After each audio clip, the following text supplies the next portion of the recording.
ลัดปัญหาปีสายปองสาวปีทามาสองน้องหักสายตีเสียมมือเลยหันหน้ายุ่มอ่อนปี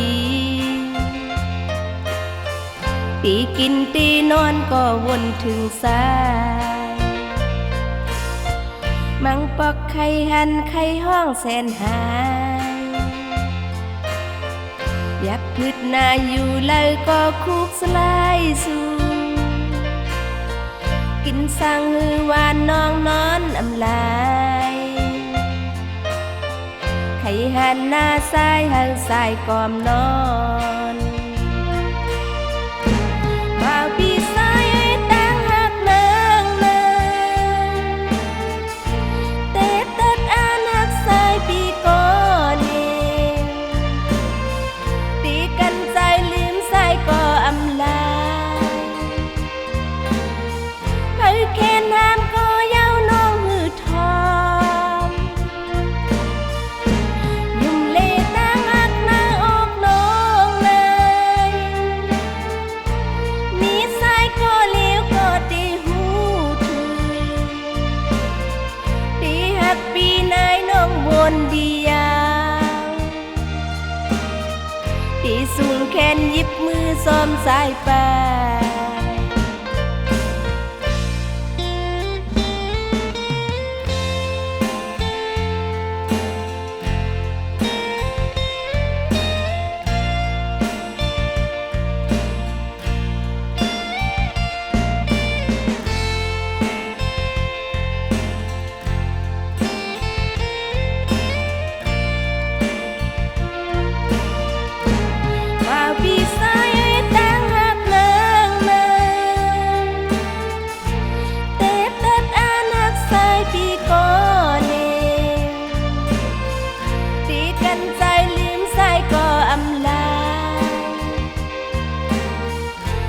แค่น้ำก็เย้าน้องหือทอ